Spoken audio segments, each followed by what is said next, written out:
All right. Welcome, everyone, to our session this afternoon, Youth Development Through Engagement. My name is Julie Gorskowski, and I am the Director of Mental and Relational Health at the American Academy of Pediatrics, or AAP. And AAP is a contributor to the National Training and Technical Assistance Center for Child, Youth, and Family Health, or NTAC, which is running the conference this week. I am pleased to welcome you to today's session. Our presenter today is Christopher Lunsford, and I will have Christopher introduce himself in just a moment. Before we begin, just a little bit of housekeeping. Thank you, everyone, for your patience with the schedule changes this afternoon. Our session is going to run from 2:50 to 3:50 Eastern, so we're going to be on a little bit of a condensed time frame. However, we're going to have sufficient time to hear Christopher's presentation and then participate in a Q&A with the group. After this session, there will be a 10-minute break, and then we'd love to have everyone join for the closing keynote, which will begin at 4 o'clock Eastern Time. As a summit attendee, we ask you to join us in committing to making this session an accountable and welcoming space. You should have received an accountable space commitment that was sent out at the beginning of the summit. It's also under the resources tab for this session.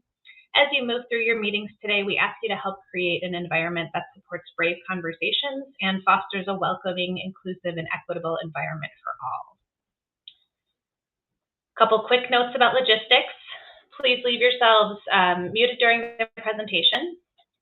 You are welcome to use the chat function if you have comments, but we are asking you not to put questions for the Q&A in the chat just because it's a little bit hard to track. If you do have questions, we encourage you to ask them. Please use the Q&A function, which is located on the right-hand side of your screen.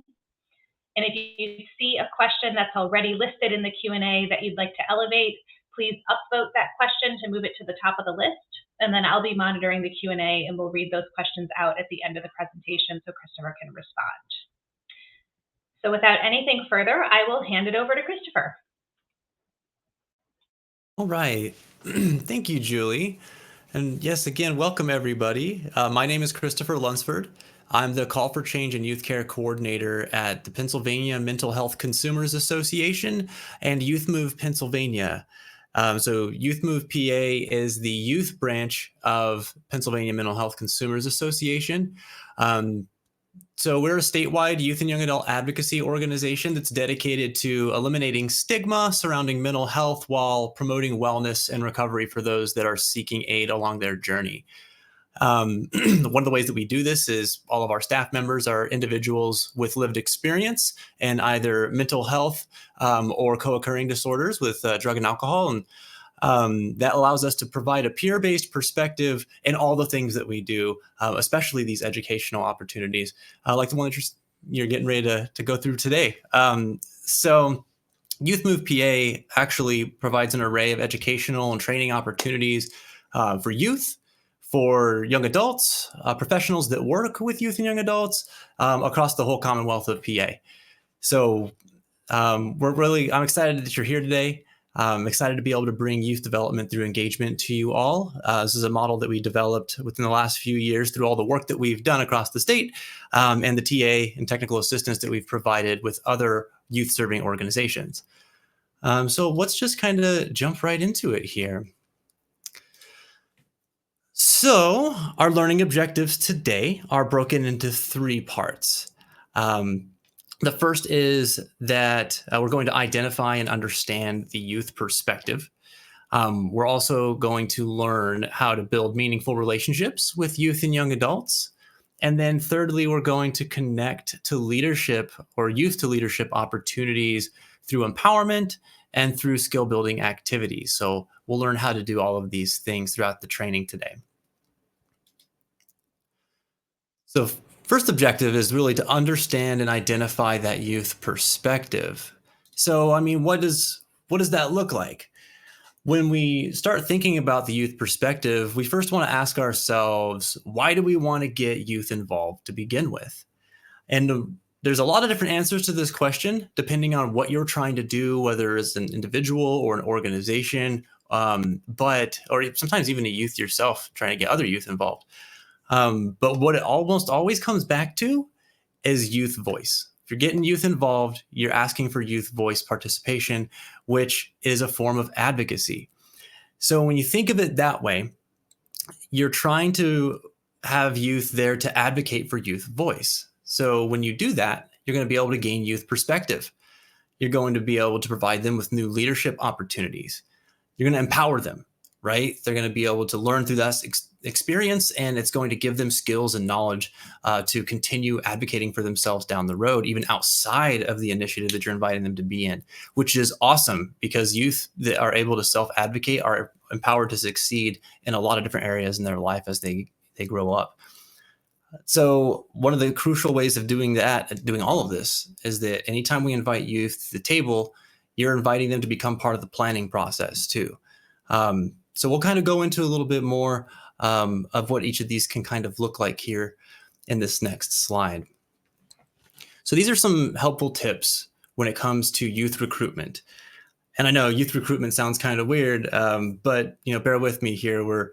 That's kind of what we're doing whenever we're recruiting anybody or getting anybody involved with, something that we're involved in or wanting to do. We're kind of recruiting people to help us out with that, right? Hey, Christopher, I'm so sorry to interrupt Yes. you. We're not seeing your slides. Oh, are you not? I am so sorry. Oh, thank you for letting me know. I think I just jumped into that without throwing this up. There we go. We can see them now. Thank you so much. Yeah, no problem. My apologies. I'm going to backtrack just a little bit just to kind of give you visual on what I was talking over here. So, we went over our learning objectives. And then we went over why we're trying to get youth involved. And now we're going into some tips. So I am so sorry about that, everybody. Thanks for bearing with me through some technical difficulty here. So there's a lot of different things that we can do when it comes to bringing youth on board. First thing is really, after we ask that question of why we want youth involved, we want to figure out where they're at. So we want to find the best way to reach out to youth. That seems like a no-brainer, but what you want to think about when you're doing that is, are you going to try to reach them online? Are you going to use social media? Are you going to get them involved in person? Like, are you doing some sort of advocacy? Like, for instance, Youth Move will try to influence systematic change within the mental health system by sitting in on like the Mental Health Planning Council, which advises the Office of Mental Health and Substance Abuse Services in our state. So if we're asking youth to get involved in that case, we're trying to meet them, at events where they're sharing resources. So, like picnic events or systems of care events where they're engaging with youth and bringing them in to talk about mental health or provide connection to resources and things like that. We meet them there to try and figure out if they're interested in, advocating for youth voice in the mental health system space. But maybe you're doing something smaller, maybe there was a event that happened and you're a teacher in high school and there was, we had for an example, there's a high school out here that unfortunately suffered some loss due to suicide. And so a lot of the students there rallied together to respond to this event by starting a youth group within the school called Students Preserving Mental Health. And so faculty, staff, and teachers at that school supported youth in figuring out what that was going to look like, what they wanted to do with it, and then giving them tools to put that program together, and then assisted them by connecting to statewide resources and things like that. So it really depends on what you're trying to do as to what the answer to finding the best way to reach youth is. During that process, you're really going to want to be present and flexible. And part of that is remembering that youth are new to this. Some of us are older, and it's easy to forget as we get caught up in our day-to-day life that we were all young in youth at one point too. And what is it like whenever you're youth? You're a little less experienced in the world, and so you don't have the wide perspective that comes with just that time and being out there and exposed to things. And so there are things that are going to take you some time to figure out. You're going to be timid about some things. And so it's good to remember that youth that we're asking to bring on board are new a lot of times to whatever we're asking them to do. And so they're going to want and appreciate a lot of guidance that's going to help them succeed. So we're a big part of that. Remembering that youth are at different places in their life. Not everybody's the same. Some people come from little humble beginnings, or rough neighborhoods, or some people have more privileges than others, more friends, less, good family dynamics, things like that, or poor family dynamics. It's important to remember that their circumstances are going to matter and are absolutely going to affect how well they're going to be able to succeed in what you're bringing them onto, or if they're even going to want to begin with. A point of contact is good. With the school, it might be, extracurricular activities director, or, a coach, or a teacher that the youth are connecting with really well, or something like that. Outside of a school environment, you can look into things like youth groups, or YMCAs, or Boys and Girls Clubs, or, find people that are connecting directly with youth to be that point of contact. That way you can work together to figure out who wants to be on board with what you're doing. Make sure you're always following up. If you invite someone to do something, check in with them. If you haven't heard from them in a while, it could be because of some of the reasons we just described. Reach out to them again, see if everything's okay, see if they need anything from you to make it easier to get involved. And part of being able to do that well is acknowledging that youth are members of whatever you're bringing them onto. We'll talk about tokenism here in a minute, but the last thing you want to do is tokenize youth. You don't bring them on board just to check a box. You bring them on because there's something that only they can do. And keeping that at the forefront of your initiative is really, really going to be important, and making them feel included and valued in that space. So when you're trying to do that, you're asking yourself too, like, what's in it for the youth? Ask yourself a real question. Is your team or organization ready to have youth at the table? And what that means is you need to look at your group structure. Ask, why are youth needed on the team? The times that we're meeting, the ways that we're communicating, does that work for youth and young adults? If not, how can we make that work for them? And then establish youth positions. If you don't have youth present already, but you're wanting to bring youth on, make sure that they have a place to be once they come on board. Don't try to develop a space for them after they've bought on and decided that they want to help out, because it's going to make them feel immediately turned off by the whole proposition, because they don't even know why they're there once they said yes. So where to find youth? There's a lot of different places. I mentioned some already, like your youth groups, high schools, colleges. Support groups are great in the mental health space, especially. Some folks, that's the way that they're getting out into the community firsthand when they're younger and they're consuming mental health services. That might be their first point of, getting outside the home and actually connecting with other people. So those support groups can be a real big boon. Once you identify those places, you're asking again for the reasons why youth want to join. And there's some examples of the reasons here. Give them reasons, provide incentives. Some places do stipends for youth committing their time to whatever you're asking them to do. Skill building, you might be teaching them soft skills or career path development. Some places offer, continuing education credits. All those things are really helpful. Provide a sense of purpose, opportunities, and then even just the ability to be advocates. That could be something that they're really interested in. And remember that advocacy doesn't have to be macro. It can be very micro too. Teaching youth about advocacy and helping them advocate for themselves might look like just asking the right questions at the doctor's office, right?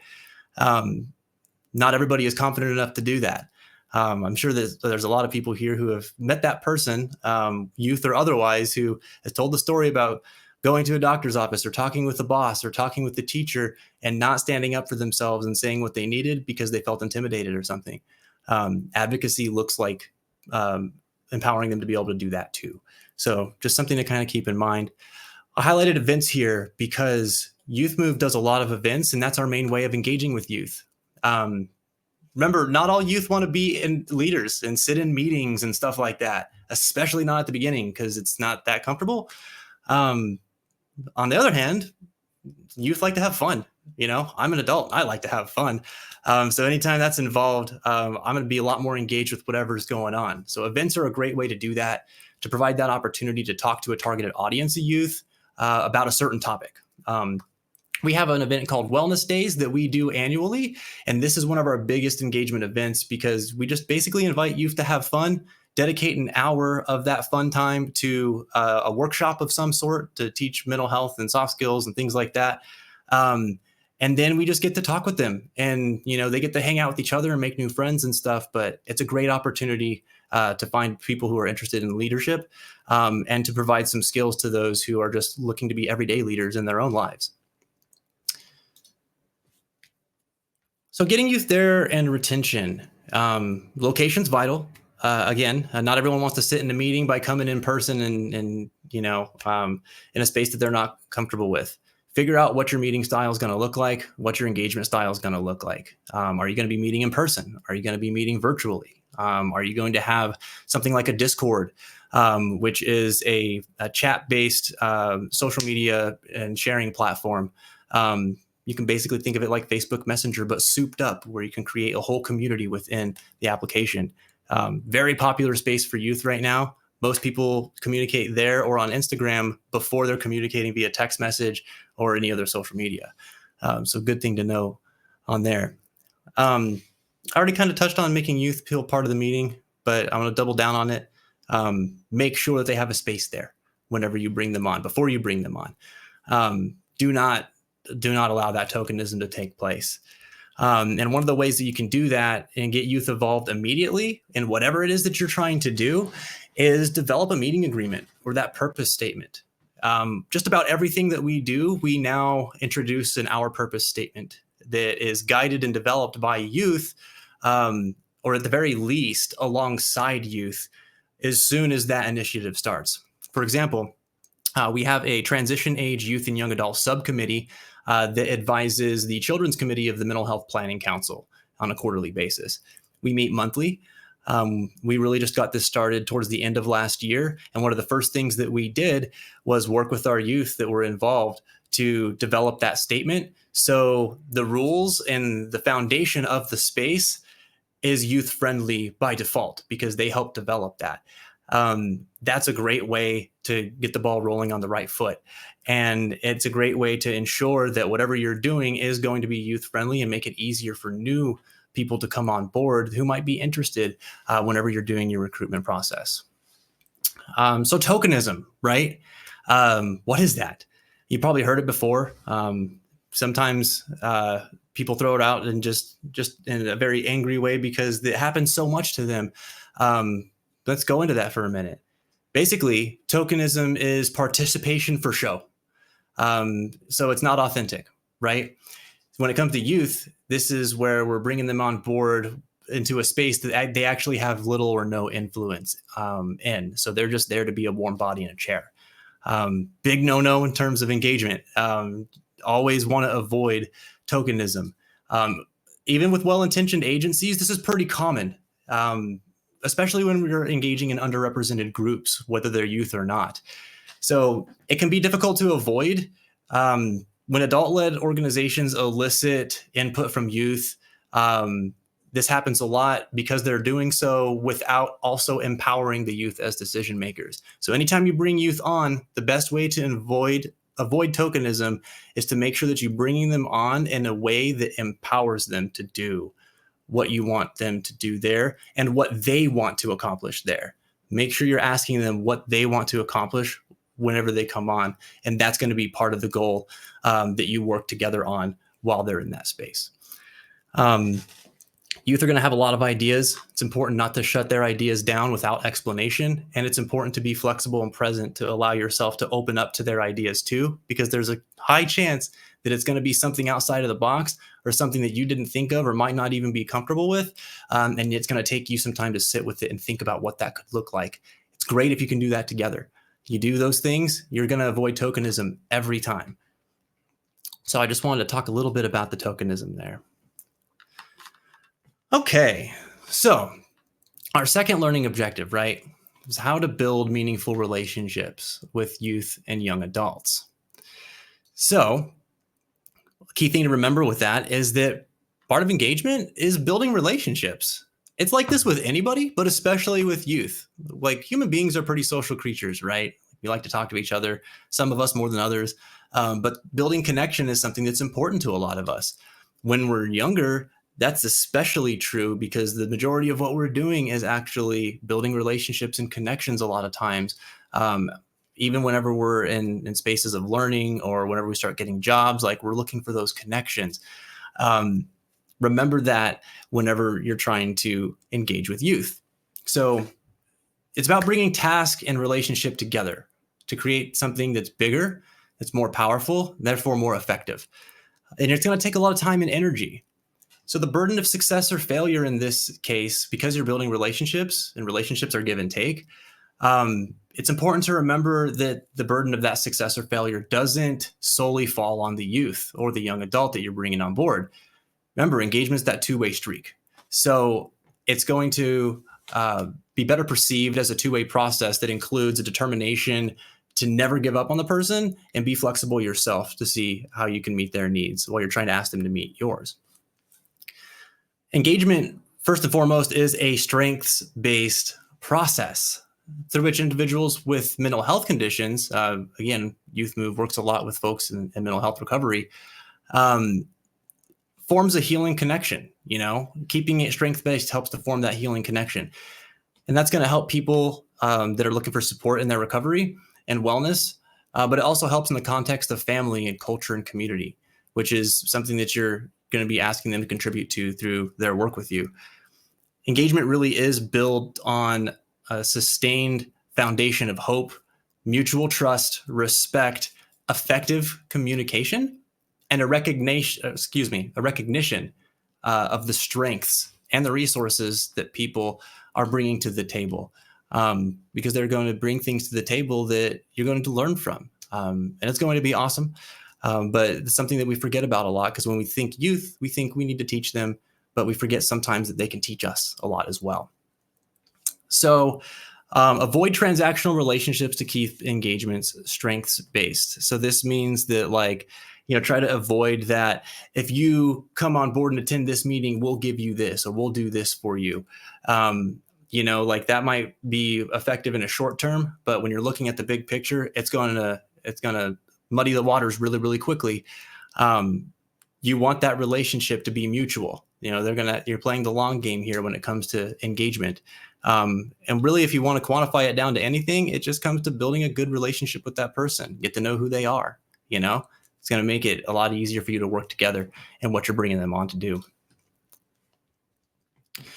So youth engagement is genuine involvement in, it can look like this anyway, genuine involvement in case planning and encouraging them to advocate for themselves. So I think about this in the context of providing a service to youth and young adults, such as peer support or case management services, involving them in their plan, their service plan, and creating goals. That's engagement. That's allowing them to be empowered and take the lead on what it is that you're there to help them do. That same type of approach works in any other space where you're asking youth to be engaged. You're teaching them life skills.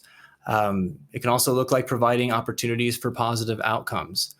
Something to remind yourself of from time to time is just that youth engagement is the result when young people are involved in responsible, challenging actions to create positive social change.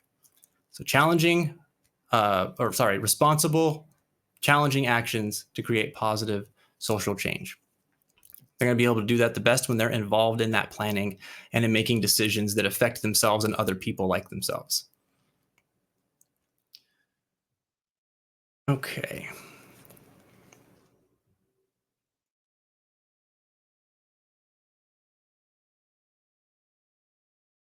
So when it comes to Youth Move PA, what does youth engagement mean to us? I've already shared some examples in the way that we practice engaging youth, but meeting youth where they're at in the community is a big one.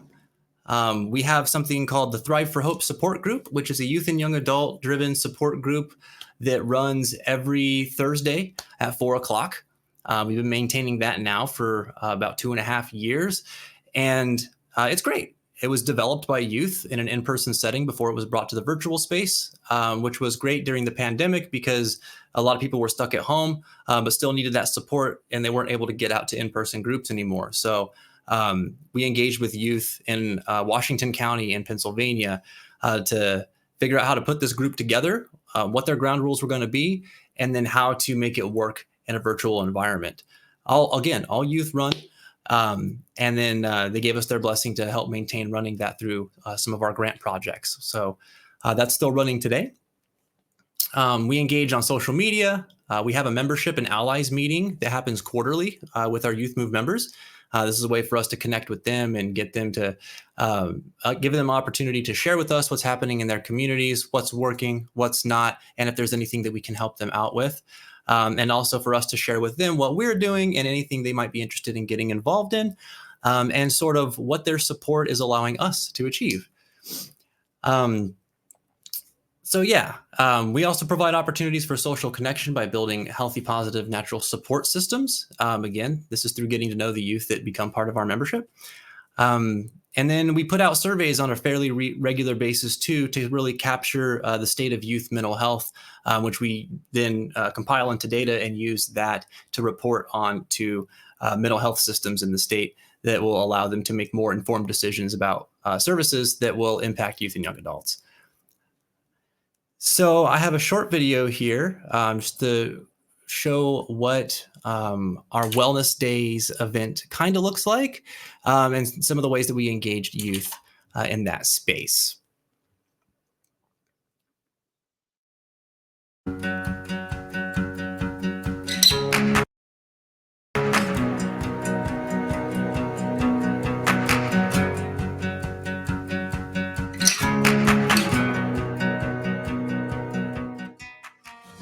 I felt great.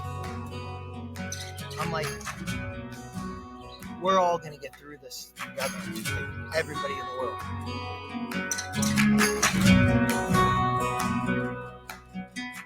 Hi, my name is Noah. I am 21. I am a tattoo artist. Selena Clark. They, them. Chris, with a K. My name is Marissa McKeverkin. I work for NAMI Bucks County as the Community Support Program Coordinator.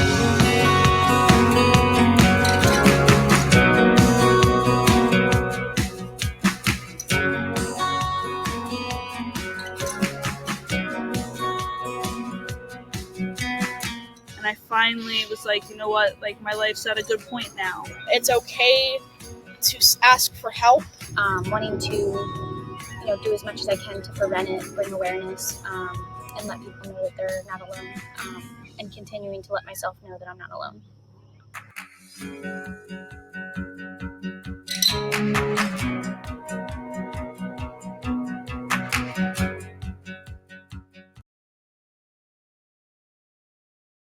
Hey. So again, that was in our Wellness Days event that we do annually, and it's like a retreat for youth and young adults, and we always do it at state parks, and we try to pick locations that are strategically considered regionally in the state. So we have 4 of them at all 4 corners of Pennsylvania to try and give everyone an opportunity to come and participate. Even if the one that's happening this month isn't in their area, there's going to be one that's closer to them the following month that they're able to come in and check out. Thinking about that flexibility and how to make it accessible to people all across the state as a statewide organization is one of the ways that we considered youth engagement and really prioritize that through this initiative too. So I just like to share that example. So I know that we're here. It's 3:20 now. I'm just doing a quick time check here. I think we're here till 3:50, correct? So I'm making sure that we've got stuff organized here for time's sake. I want to leave some time for Q&A. Okay. There we go. Sorry, I was having a hard time unmuting. You are great on time. We're here until 3:50 Eastern. So you can keep going. We'll have plenty of time at the end for Q&A. Okay, awesome. All right, excellent then. Thank you for that. I appreciate it, Julie. So youth engagement. What are some ways that we want to think about it? Well, there's a lot of different steps to youth engagement. We want to try and whatever our initiative or our program is that we're trying to engage with youth in, we want to try to create some youth-friendly materials. So that can really be things like flyers, applications, and again, that positions. We want to make sure that we have positions for youth that we're asking to get involved before they get on there. It's going to help the onboarding process go better, but it's also going to help make sure that they feel connected to the work that they're going to be a part of now. So make sure that your flyers and all of your material is youth friendly. If you don't know what that looks like, the best way that we approach this is by connecting with our youth memberships. Before we had more youth members, we connected with other individuals and organizations that worked with youth that we were connected to through, our mental health organization connections, our school-based connections. We have connections to the Department of Education and things like that now. All those things took time, but it started with us attending their events and getting connected with them, and building relationships with them. That way, they got to learn about us and what we wanted to do. And then they could say things like, oh, hey, that's pretty cool. Like my youth might appreciate something like that. Or, just being, you can kind of boil it down to just like being good humans and looking out for each other, and maintaining this mutual kind of give and take of respect and mutual benefit. That's really how it started for us. And it allowed us to build connections with people who serve youth on a regular basis. And so anytime we have a question about how do we make something youth friendly and we don't have the answers through our own experience, we find a way to connect with youth on a personal level and ask them those questions. So again, making sure that everything we do is youth driven because we're a youth organization. That's the best way to maintain that connection between those we serve, is to make sure that their perspective is at the heart of it. So create those youth-friendly materials with youth perspective. It's okay to go ask questions from them. They're going to be glad that you did, rather than just try to take a shot in the dark. Be open-minded to suggestions. Again, they're going to have some ideas and things like that. They're going to be really excited to share them with you. Some of them might not be that realistic. Some of them might, and you don't even realize it yet because you just never thought of that possibility. Regardless, be attentive and be open-minded. Again, I said this earlier, but if you think that an idea is not going to work for some reason, if you ever shut an idea down from youth when you're trying to engage with them, make sure you provide an explanation too, so that they don't just feel like you just don't value their time or their ideas. It's going to be really important that they understand why you can't do something that they would have suggested. I think that's true for most of us. We always appreciate that. But youth, especially when we as adults are asking them for something and they are offering themselves up like that to help us, it's going to feel like a powerful rejection if we just say, no, it's not going to work, and then move on. So stay open-minded, provide those explanations. Consider training and education that youth might need. Again, youth are young. They don't have all the experience that we have, but that doesn't mean that they aren't capable of grasping it. So let's try to connect them with pathways and opportunities to do that, and to get that. Listen and act on youth suggestions. We really did dive into that pretty extensively already, so I'm not going to drill that one home too much further. And then clearly state your expectations, responsibilities, and time commitment for youth engagement. If you're asking youth to get involved in creating some sort of group, for instance, you want to make sure that they know how often are you meeting? What does your meeting look like? Are you doing something more unconventional? Do you have a way for them to offer you feedback or provide assistance by means of other than just attending the meeting, like email, text messaging? Are we doing phone calls? Are we meeting on Zoom? Have all those details worked out. And clearly state the expectations for that youth. Are you asking them to commit 30 minutes of their week to this, or 3 hours of their week to this? Are you asking them to be there for things in person, or are they cool doing things virtually with you? Are they expected to travel to do things, or are you expecting them to go out and try to share the word with other youth that they're connected with to bring them on board too? Clearly state those expectations. Don't just expect things to happen, and then come back to them later and be like, why aren't you doing this? But also having those clear expectations is just a sign of mutual respect. Again, it's putting ourselves on the same level as each other, because that's how it should be. Remember, relationships give and take. It's all about mutuality here. Okay. Oops, didn't mean to skip that. So some tips and strategies here. Reach out to programs like I mentioned before. Can start by doing some Google searches and looking around in your area as to what kind of youth serving programs are available. Reach out to them. Find out who your contact points are there, what they're doing, how you might be able to get involved. And if you have an idea of your own that you're looking to, engage with youth on, share that with them. Talk. We work better together. Attend local or regional events, such as our wellness days. We work together with NAMI a lot of times, and some of the representatives from different NAMI chapters come out to the wellness days to speak with youth and share their stories and provide resources and stuff like that. They also hold their own events, like mental health walks and picnic events and things like that. We'll go to those to connect with their communities as well. Create awareness campaigns.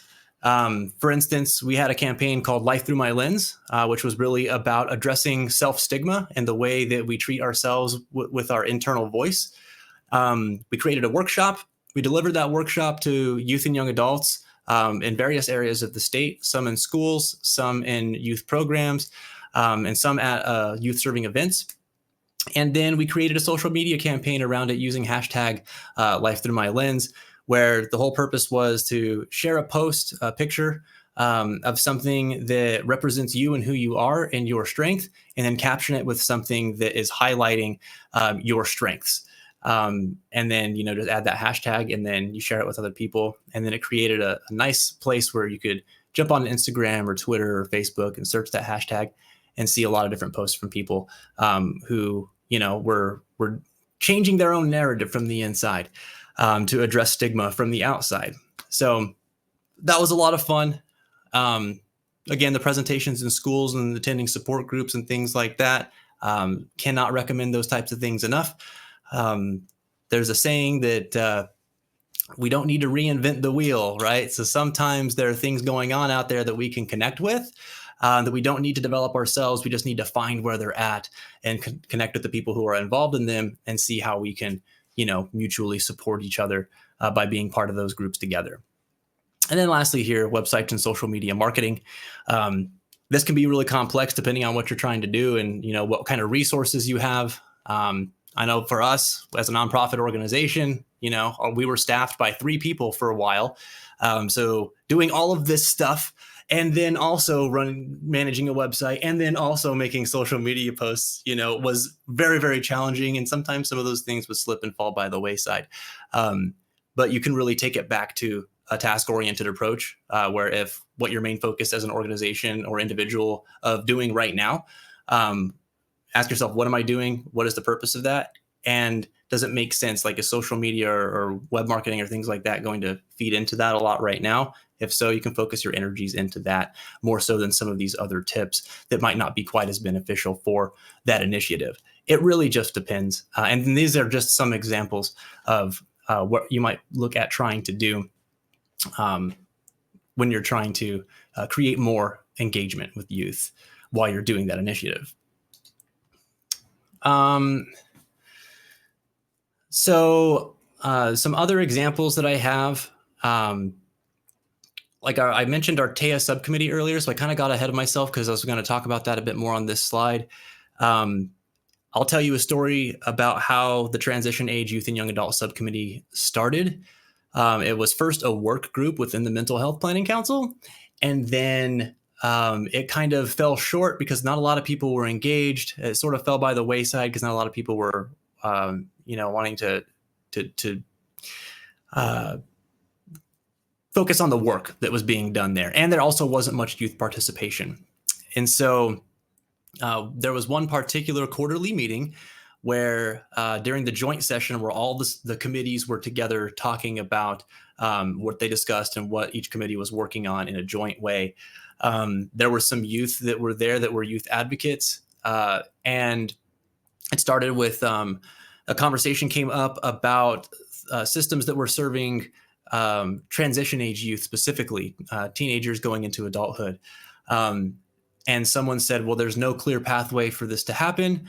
It was a youth who said that. And then they continued by saying, we really need to have ways to get youth feedback. This meeting doesn't have a youth-friendly way to engage with it. Like, we expect everyone to come to this meeting, and we run this meeting at times when everybody's in school. We don't have any options for people to submit Q&A or to share suggestions in a virtual format, or, like, they have to send emails to government people like that. Nothing about that is not intimidating for the average individual who's going to high school or trying to go to college and figure out what their life's going to look like for the next 4 years. That conversation kind of escalated, and then more and more youth started chiming in that were there. It was a small but mighty group. And because that happened in that public forum, it was agreed upon that, okay, we need to make that work group a focus again. And we're going to do that by holding some accountability and turning it into a subcommittee. And so now here we are. That's just an example of sort of how that can develop. A lot of times, these types of engagements that turn into powerful movements or bigger, larger scale activities start with that one small conversation, reaching out to the right people or doing it in the right spaces, but just really advocating for a need and letting people know that if we're talking about youth specifically, that we really genuinely want their voice and their feedback to be a part of whatever we're doing, and we're interested in creating those pathways. So I just like to share that example because that was one of our bigger successes in this state recently when it came to youth and young adult engagement. Okay. So just a quick reminder to everybody. We will be having a survey before the ending of this session. So you'll be able to find that survey on the icon list in the session. So it's a square with 2 checks and 2 lines on it. You should be able to see it on like your little navigation bar within this session. So just make sure you get that done before you leave today. All right. And I have one more brief video here. This video comes from the Children and Youth Planning Table of the Waterloo region. The video is titled Less Telling, More Asking. And it's going to tell you a little bit about what youth engagement can look like in practice.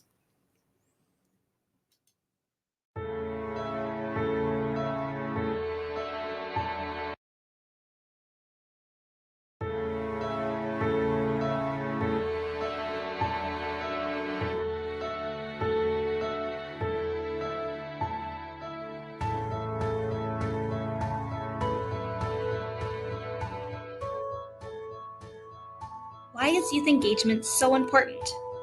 To begin, the youth brain is in an amazing stage of development where it has a heightened potential to change.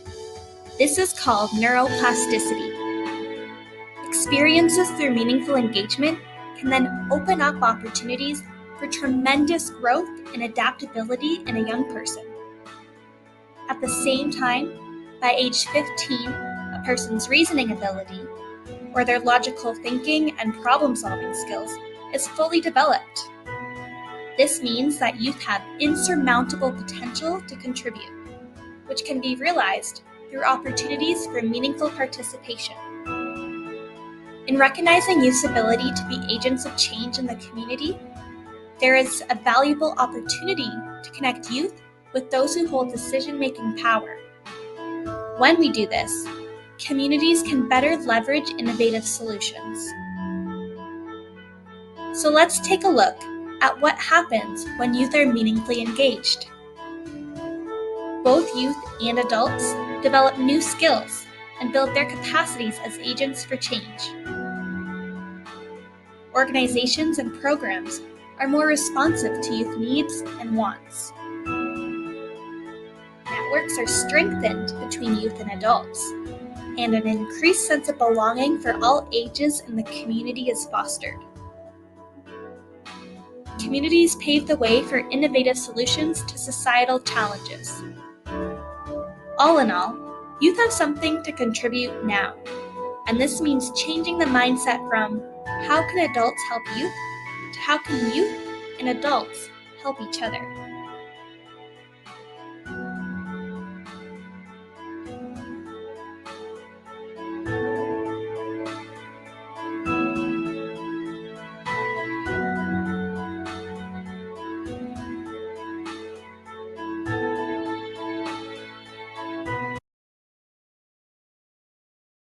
All right. Just doing a quick check here. Okay. So I like that video. It kind of condenses and illustrates a lot of what we're talking about and a lot of the major points here.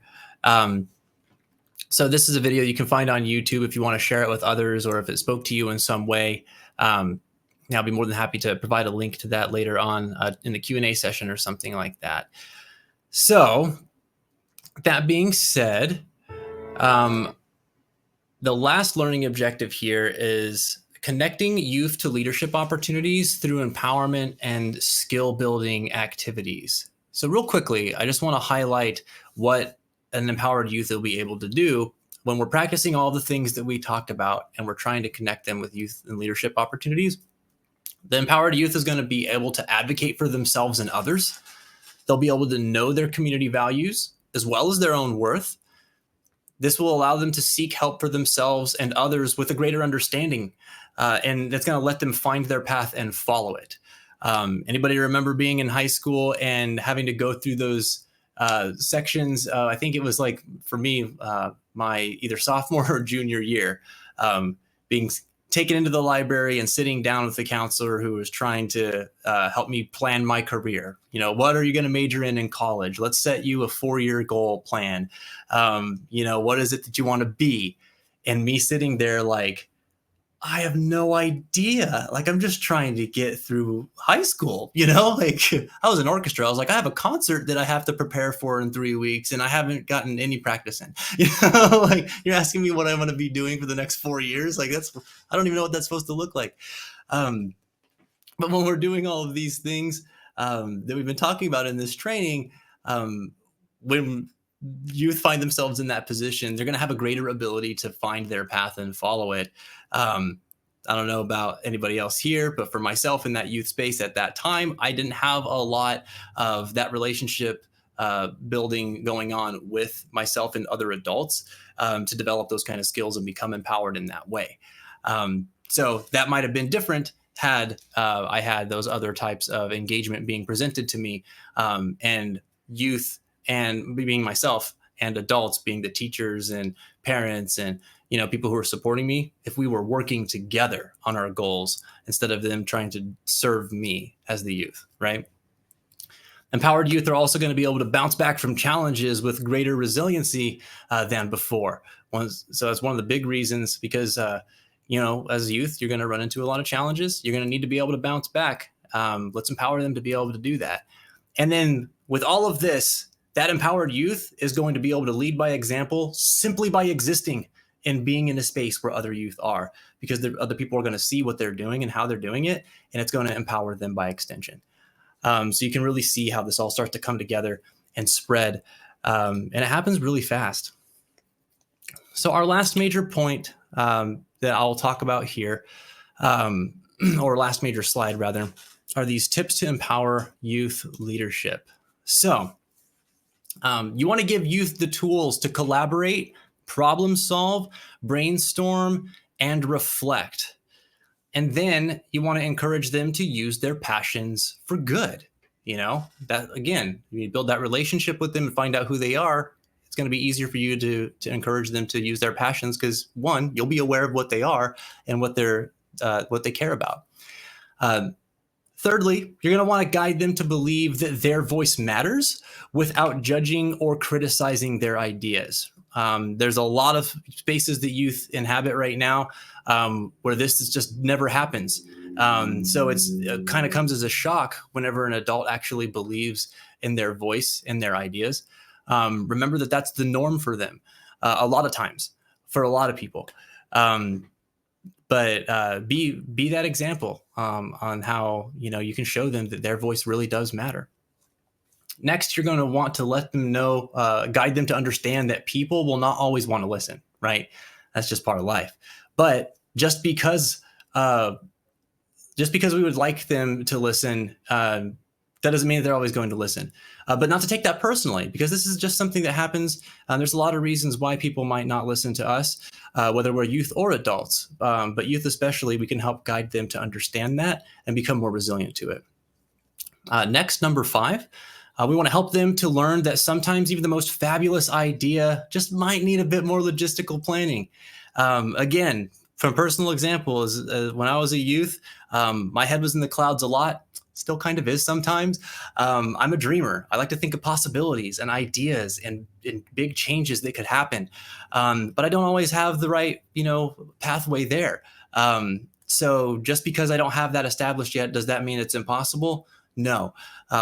Our youth that we're trying to engage with are going to have a lot of big ideas too, and they might not have the logistical pathways to make those happen just yet, but we can help them figure that out.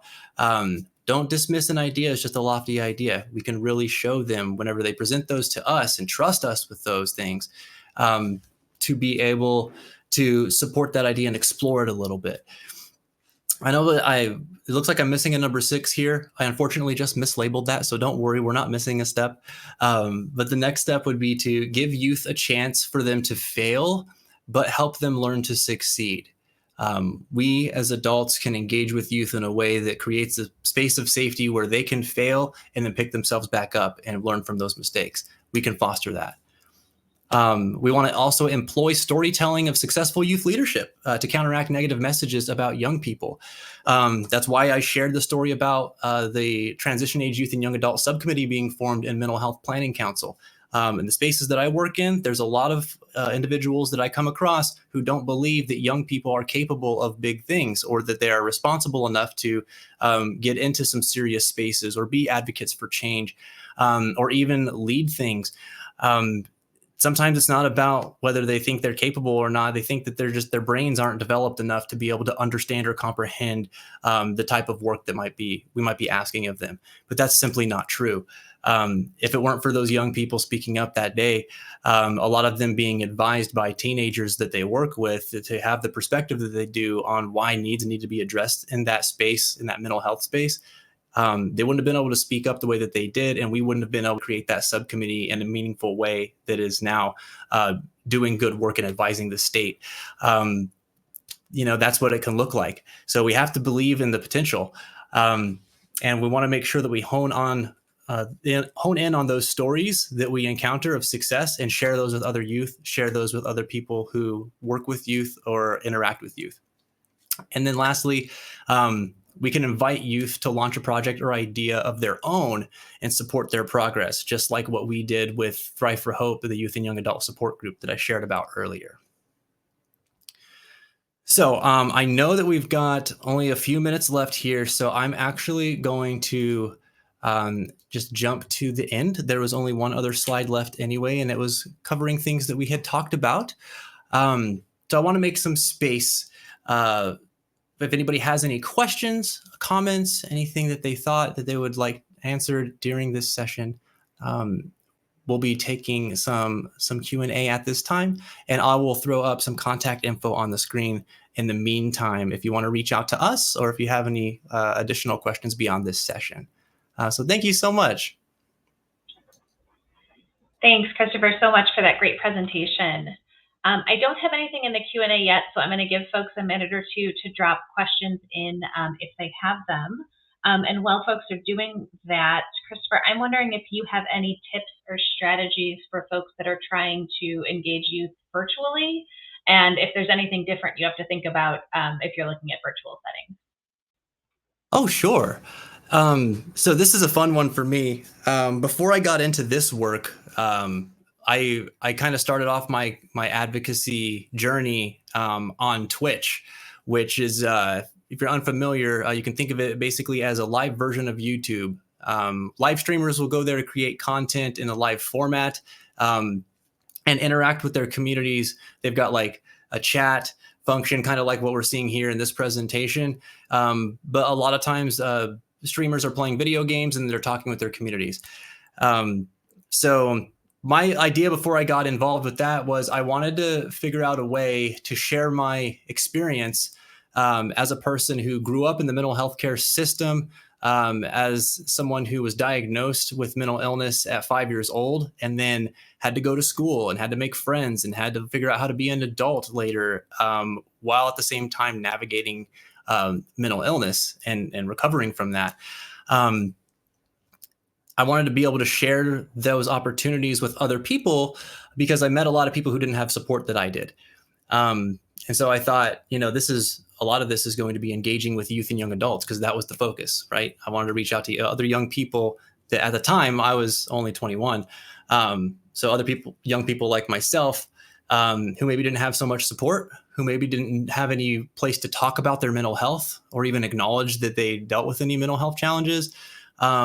And make a really easy way to connect with something that we had in common that would facilitate those conversations. So I was like, I used video games as a coping mechanism for a long time.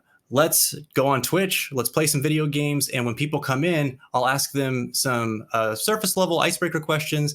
And then as time goes on, I'll ask some deeper level questions about like talking about who we are, how we view the world, and figure out how we can look at video games that we're playing and connect them with the parallels of real life and the challenges that the characters are overcoming, what that looks like mirrored in our own lives.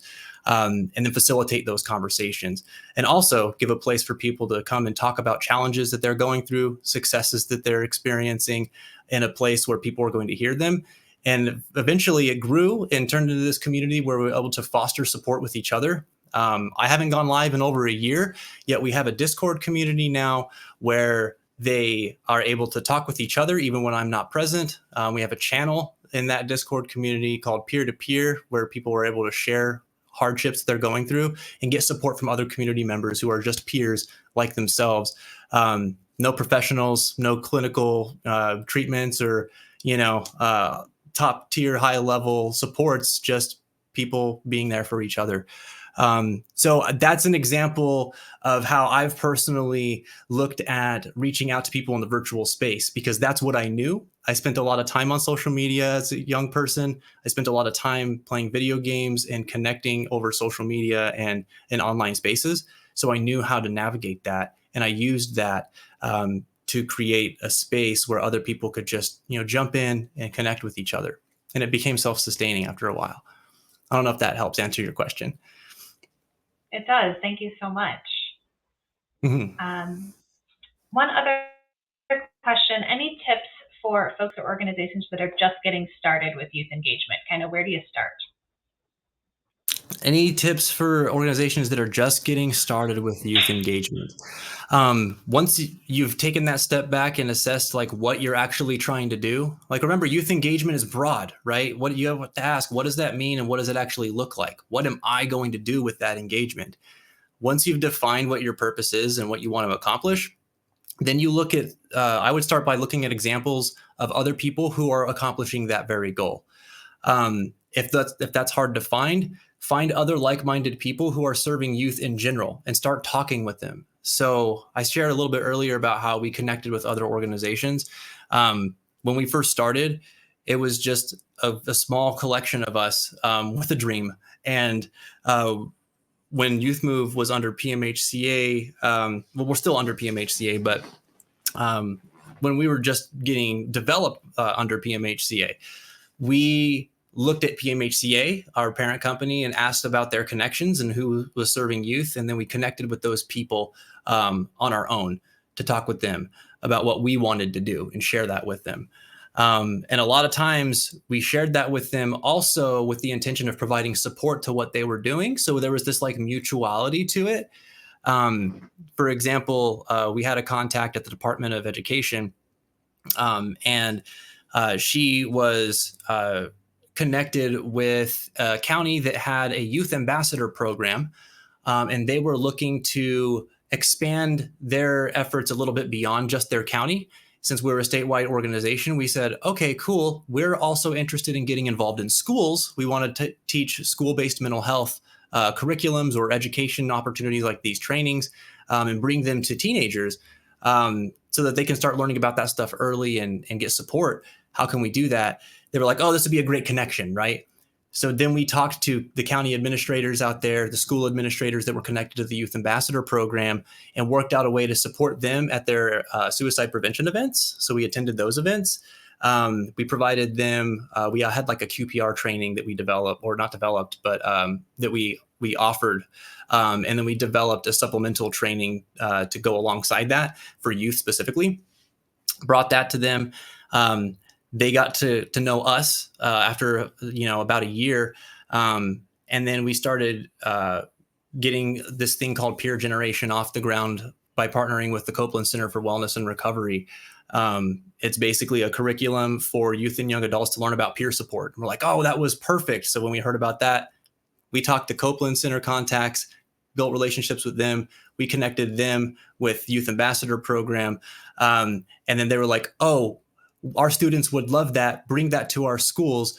And so we started doing that. And we ran a cohort earlier this year where we got to teach 20 students, 19 high school students and 1 middle school student, about peer support and mental health in a 3-day curriculum. And that all started because we connected with our parent organization that had connection with someone in the Department of Education. So reach out to other organizations that are trying to do things in similar spaces that you're interested in with youth. Great, thank you so much. I am not seeing other questions in the chat, although I think if anybody has questions that come up later, I know you can find Christopher through the conference app, and I think you can find his contact information there. So we're at the end of our session time. I do want to remind everyone to please complete the feedback survey, and that's in the vertical navigation bar on the right-hand side of your screen. And then I want to remind folks that the next session begins at 4 o'clock Eastern, and that's our closing keynote today, which is called Your Story Matters, The Diary of a Schizophrenic. So please join us for that. And with that, I would like to thank Christopher for sharing your time and passion and expertise with us today, and thank all of you for joining the session. Thanks, everybody. Thanks for having me. Everyone has a wonderful rest of the conference. Bye, everybody.